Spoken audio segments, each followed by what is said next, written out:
こんにちは、ハリケーンフットボールです。今回の教材は、サッカー日本代表に関する動画です。サッカー日本代表は、3月のインターナショナルウィークで、イングランドと対戦し、1対0で歴史的な勝利を収めました。この歴史的勝利は、イングランドにとってはもちろん、歴史的な敗戦であり、ウルグアイには引き分けに終わっており、イングランドに対する不信感がどんどん高まっている状態です。今回は、イングランド人が、この代表チームのアイデンティティがないこと自体に、猛烈に批判をしている動画です。日本には、アイデンティティがあるとは明確に言っていないものの、日本には明確にプランがあり、やることが明確で、それをチームとして徹底してやっきることができると言いながら、日本を称賛することでイングランドを批判しています。実際にどのように話しているのか、チェックしてみましょ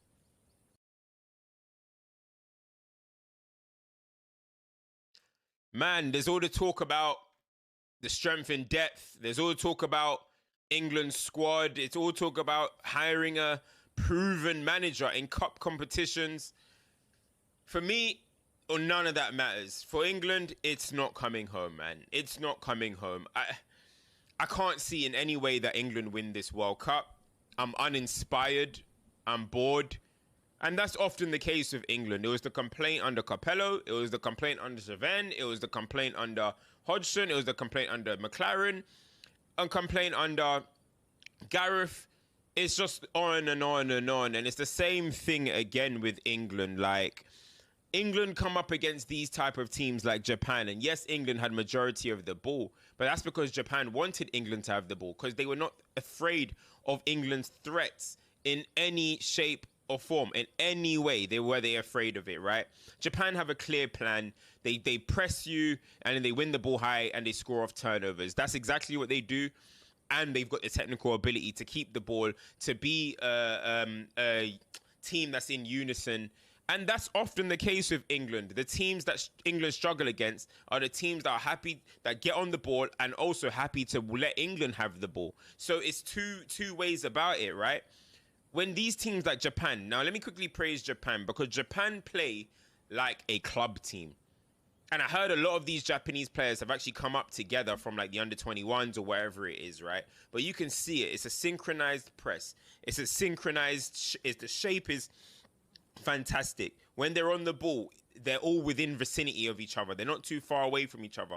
Things are little touches, they just look like a team that have worked with each other for years. It's something that you would expect to see in the Premier League and La Liga, like a proper team. Whereas internationals, a lot of the time, it feels like a bunch of guys just put together. You see that sometimes with like France. You've seen that sometimes with Brazil. You see it sometimes. And the teams that do find a way of kind of turning international football into club football the most are the teams that often do the best.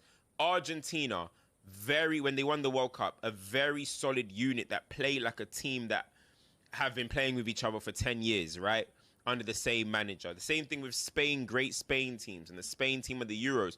They play a certain way. You look at them and you say they have an identity. Argentina's was grit, it was grind and provide for their star man in Leo Messi. You look at Spain, they always have a philosophy. The passing, the keeping the ball, passing move, balanced build-up, right? Controlled build-up. Look at when Germany won. A lot of them players were Bayern players. And we can go on and on and on, right?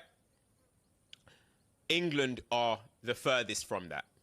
England are the furthest from that. England look like a bunch of strangers on the pitch all the time. And I know people are going to say, well, a lot of people are missing Harry Kane, Bukayo Saka, Declan Rice, etc. I know that.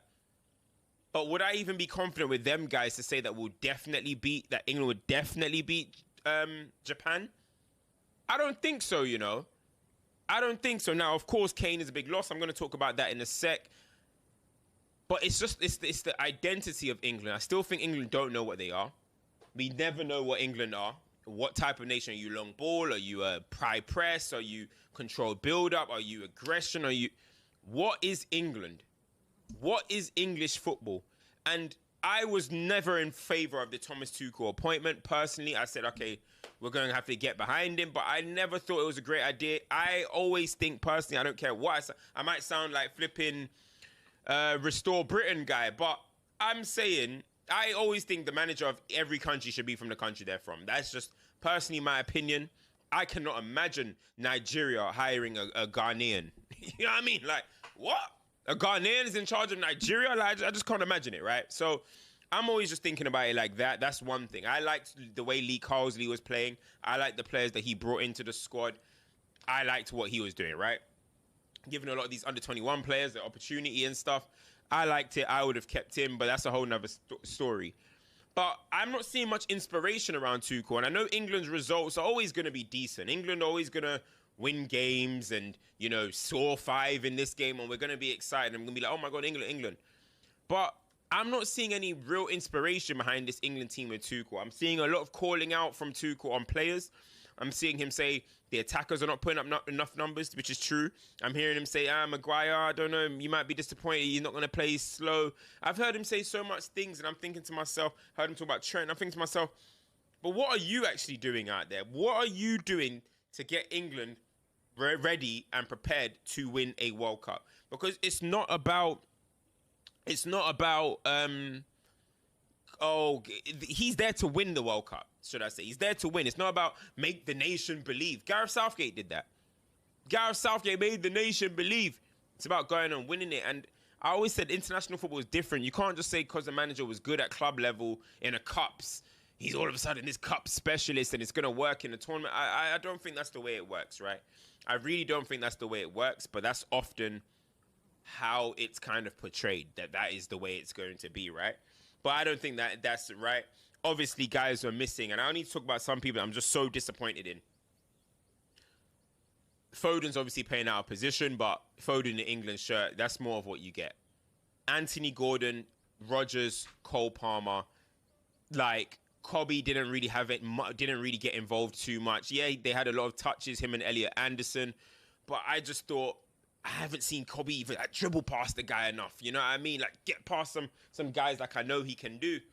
But the front four were just non-existent. Cole Palmer, pretty much a disaster class, loses the ball for the goal, doesn't even run back. You can see him and they get past Cobby. He's running. He's saying, yo, that guy over there. Cole Palmer just lets the guy run off and then the guy goes and scores, right? But it's not only that. It's about what he was doing on the ball. It's about what he was doing in totality of the game. And I'm thinking, this is one of the reasons why Tuchel probably won't even know his squad. Because Rodgers is doing nothing. Rodgers is looking like he can't even pass sometimes. I'm like, I know that's not his biggest strength, is running and driving, but international football, I need some passers. I need some guys with technical ability. The game gets slow at international level. It's not played at Prem pace. As much as England want to try and play at Prem, it's not played at Prem pace. Prem is probably the league that is the furthest away from international football in terms of the way it's played. So you need to get guys that are going to be good on the ball, that can pass, technical ability. The game slows down. But that should be a Cole Palmer. But he just looks dejected. He looks despondent. He just looks, I don't know what's going on with Cole Palmer, but he looks like he's in Space Jam sometimes, right? And if Tuchel isn't favouring Jude Bellingham, which is not, we're not going to now sit here and say Jude has done everything, but if you're not going to favour Jude Bellingham, and these are the guys that are trying to make their way into the team as the options, at this point, just fucking call up Max Dowman. At this point, you might as well just call up Max Dowman, because when I'm looking at these guys, there's no inspiration behind them. What was Morgan Rodgers doing today? Genuinely, what was he doing today? Cole Palmer, what was he doing today? Anthony Gordon, this is meant to be the starting left winger for England. I look at this squad and I think to myself, England might have peaked in that 21 tournament, man. I was at the final against Spain and Spain ran the show. Spain dominated, right?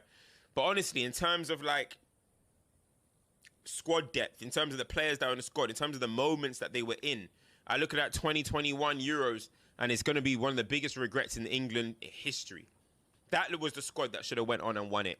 That was the squad. To lose to Italy in the final after going 1-0 up, that was the time. You know, that was time. I'm looking at the backline, Ezri Konsa and Gahey and who was the other one? I forgot already. Konsa, Gahey, Nico O'Reilly, and who's that right back again, guys? Oh, Ben White. And again, I know this ain't the starting guys, right? I know this won't. Well, Gahey will. Konsa might actually. O'Reilly might. Maybe it's only Ben White that might not. But I'm thinking to myself, Japan just with the better. I know they only had 25% possession, but they just felt a better team. Maguire came on, got some headers, but one thing I want to talk about, right, is that a lot of times we talk about nations, right? What nations are known for. You know, some nations are known for flair, like Brazil. Some nations are known for different things. So let me go through it. Italy, they're known for their defenders. Historically, they've been known for their defenders. Brazil, they've been known for their flair, the joga bonito. Spain, we know them for their midfielders, the passing short, the controlling of a football match, right? Many nations have this kind of identity, or they kind of produce a certain type of player. England used to be known for their number 9s. Now, I can go back and back and back, but I'm only going to go from Robbie Fowler, Michael Owen, there was Teddy Sheringham, there was Ian Wright, then there was Les Ferdinand, then there's Wayne Rooney. Did I say Michael Owen already? Went to Harry Kane. There was so many, sorry if I missed anyone, Daniel Sturridge, Jamie Vardy. There was so many players that England produced in that 9 position. And you're telling me now, England have got to a place where if Harry Kane is not playing, the next option is Phil Foden. Now, I know that's a tactical decision, I guess, but the fact that there's Solanke, there's Ollie Watkins, there's all these guys, but they're just not good enough. They're just not seen as good enough. What is going to happen when Harry Kane retires? I looked at the last tournament and I thought to myself, this might be his last one. Maybe someone could... Bro, it's looking like we're going to need Harry Kane for the next World Cup. That's how bad it's gotten. Who is going to replace Harry Kane? You're putting Phil Foden up top. Soon what we're going to do, put Ethan Wijnary up top. At least when Kane was coming through, there was Kane, there was Sturridge, there was Vardy, and it was like, okay, now there's not even backups. There's not even backup options. From a nation that had Rooney, from Owen, from Robbie Fowler, from Shearer, and now we're here. To this point. I mean, if England can't produce number 9s, then the game is truly gone for England. It's truly gone. You know? And I know number 9s in football in general are declining, but some things you got to keep. England have to get back to the grassroots. You got to produce them strikers because this is SOS at this point. This is a tragedy. This is a national disaster. I need Keir Starmer to talk about this. Where is the number 9s for England? It's dark. It's dark, guys, man. But we'll see what Tuchel has to say. He's probably going to come out and say, oh, all these players are not... They're all at risk. Or we'll see. They might risk of the World Cup. Whatever, man. England are trash, man, unfortunately. Guys, like, share, subscribe, turn notifications on. It's coming home better be dim this year, man. I say this now, but we'll see what happens. Like, share, subscribe, turn notifications on. It's your boy, CultureCams. England lose. I'm out. Now, time to watch Jamaica v Congo. I'm out. Peace. 次は解説です。今回は日常的に聞くことも少なくなさそうなボキャブラリーも多かったと思いますので、本日の解説をチェックしてみましょう。I might sound like flipping Restore Britain guy. フリピンは、すごく、本当に、マジで、のような意味で使われる軽い強調表現です。かなり口語的で、特にイギリス英語でよく聞くことがあります。もともとは、もっと強い言葉をそのまま言わずに、柔らかく言い換えた表現です。そのため、少しイライラや感情の強さを出しながらも、汚すぎない言い方になります。フォーマルな英語ではあまり使わず、ニュース英語というより、生きた会話英語として覚えると便利です。I might sound like flipping Restore Britain guy. I might sound like flipping Restore Britain guy. I'm seeing a lot of calling out from Tuchel on players. コールアウトは、とてもよく使われる駆動詞で、文脈によって意味が変わります。スポーツや SNS では、名指しで批判する、問題点をはっきり指摘するという意味でよく使われます。単なるクリティサイズよりも、公の場で具体的に問題を指摘する感じが強いです。一方で、救急車や業者を呼ぶという意味でも使われます。マリコールアウトの中心イメージは、何かを外に出して言う、あるいは呼ぶことです。日常英語でもかなりよく使うので、覚えておくと便利な駆動詞です。I'm seeing a lot of calling out from Tuchel on players.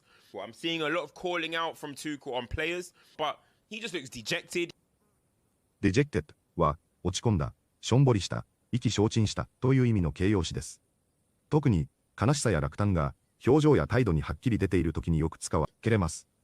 語源は下に投げるというイメージで、気持ちが下がる感覚につながっています。似た単語に disappointed や dispirited がありますが、dejected は特にしょんぼりした見た目の感じが強いです。単語としてはやや上級ですが、解説英語では知っておくと便利です。But he just looks dejected. He looks despondent. despondent は、落胆した、希望を失った、意気消沈したという意味の形容詞です。ただ落ち込んでいるというより、かなり深く気持ちが沈んでいる感じがあります。